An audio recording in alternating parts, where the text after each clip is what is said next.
ஹலோங்க, வணக்கம் and welcome to our channel kitchen நண்பர்கள். இன்றைக்கி நம்ம சேனலில் சூப்பரான ஆப்பிள் ஃப்ளேவர்டு கேக் செய்ய போகிறோம். வாங்க எப்படி செய்கிறது பார்க்கலாம்.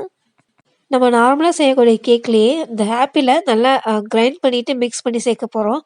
ஸோ நம்மளுக்கு கேக் சாப்பிடும்போது நல்லா இந்த ஆப்பிளோட ஃப்ளேவர் நல்லா தெரியும். முதல்ல இது ஆப்பிளோட தோலை நீக்கிடலாம். சின்ன சின்னதாக கட் பண்ணிவிட்டு மிக்சியில் போட்டு நல்லா கிரைண்ட் பண்ணி எடுத்துடலாம்.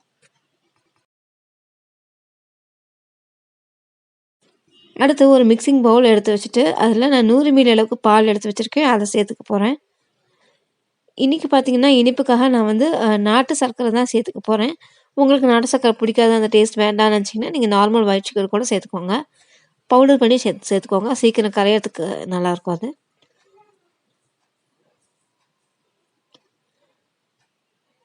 மொத்தமாக 4 ஸ்பூன் போல் நான் நாட்டு சர்க்கரை சேர்த்துருக்கேன். உங்களுக்கு நல்ல ஸ்வீட்னஸ் வேணும்னா இன்னும் 2 ஸ்பூன் கூட சேர்த்துக்கோங்க. இல்லை நம்ம ஆப்பிள் வேறு சேர்க்க போகிறோம் அதனால்.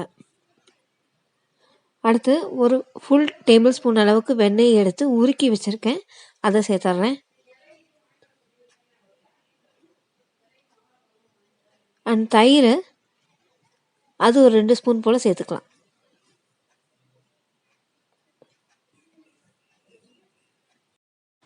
அடுத்து ஒரு 4-5 ட்ராப்ஸ் போல் வெண்ணிலா எசன்ஸ் சேர்த்துக்கலாம். இது ஃபுல்லி ஆப்ஷனல் தான். உங்கள்கிட்ட இல்லைன்னா தாராளமாக ஸ்கிப் பண்ணிவிடுங்க. நம்ம ஆப்பிள் வேறு சேர்த்துருக்கோம், அதோட ஃப்ளேவரே உங்களுக்கு போதுமானதாக இருக்கும்.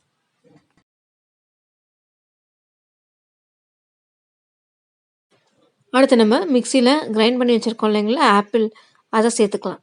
என்கிட்ட அந்த டைமில் ஒரே ஒரு ஆப்பிள் மட்டும் தான் இருந்துச்சு.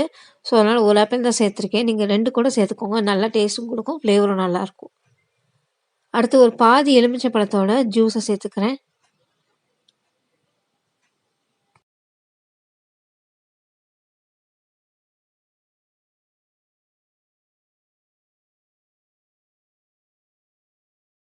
இது எல்லாத்தையும் நல்லா மிக்ஸ் பண்ணி விட்டுடலாம். அந்த நாட்டு சர்க்கரை கரைஞ்சி இது கூட நல்லா மிக்ஸ் ஆகட்டும். நம்ம இன்றைக்கி முட்டை இல்லாமல் செய்கிறோம். நீங்கள் முட்டை போட்டு செய்யணும்னு நினச்சாலும் ஓகே, நீங்கள் ஆட் பண்ணிக்கலாம். அதுக்கு அந்த தயிரை வந்து ரிமூவ் பண்ணிடணும் நீங்கள் முட்டை சேர்க்குறதா இருந்தால்.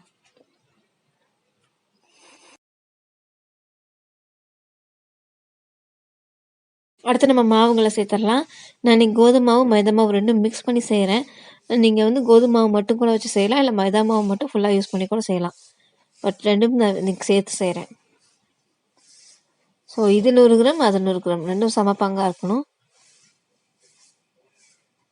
ஸோ ஆக மொத்தம் நம்மளுடைய மாவு மட்டும் 200 கிராம் அளவுக்கு இருக்கும்.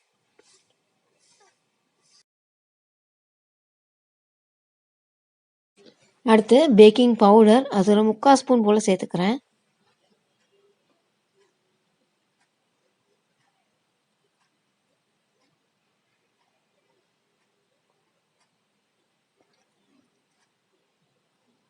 பேக்கிங் சோடா அது ஒரு 1/4 ஸ்பூன் போல்.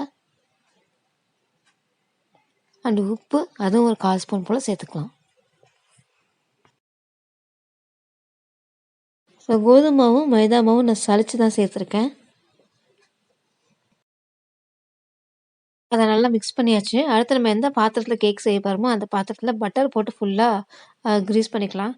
பட்டரோ நெய்யோ எண்ணெயோ இது வேணால் க்ரீஸ் பண்ணிக்கோங்க. அது பண்ணதுக்கப்புறம் மைதா மாவோ இல்லை கோதுமை மாவோ ஏதோ மாவு போட்டுட்டு அதை ஃபுல்லாக டஸ்ட் பண்ணி விட்டுடலாம். ஸோ இப்போ நம்மளுடைய கேக் பேட்டர் வந்து இதில் ஊற்றுறதுக்கு ரெடியாக இருக்குது.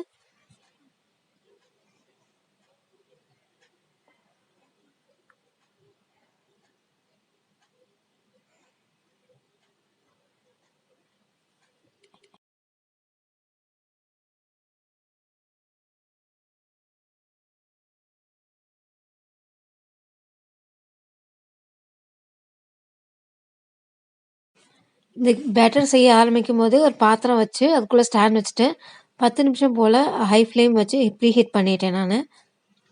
உங்கள்கிட்ட ஒயர் ஸ்டாண்டோ இல்லை எந்த ஸ்டாண்ட் இருந்தாலும் சரி அதை நீங்கள் உள்ளே வச்சுட்டு அது மேலே நம்மளுடைய கேக் பேட்டருக்கு பேனை வந்து ப்ளேஸ் பண்ணிடலாம். மூடி போட்டுட்டு 40லேருந்து 45 நிமிஷம் போல் ஆகும். மீடியம் ஹீட்லேயே தான் வச்சுருக்கணும் நீங்கள். எனக்கு 45 நிமிஷத்தில் என்னோடய கேக் ரெடியாக இருந்துச்சு. ஃபோர்க் விட்டு செக் பண்ணும்போது எந்த மாவும் உள்ளே ஒட்டாமல் வெளியே வந்தது. நல்லா ஆறுனதுக்கப்புறம் ஒரு பிளேட்டுக்கு அதை மாற்றியாச்சு. ஆக்சுவலாக நான் இந்த ஆற விடுற டைம் ரொம்ப நேரமாக விட்டுட்டு நான் வேறு வேலையை பார்த்துட்டு இருந்தேன். ஸோ இந்த மேலே அதாவது அடியில் இருக்க மட்டும் கொஞ்சம் ஈரமான மாதிரி தெரிஞ்சுது. மற்றபடி கேக் ரொம்ப நல்லா சாஃப்டாக தான் வந்திருந்தது.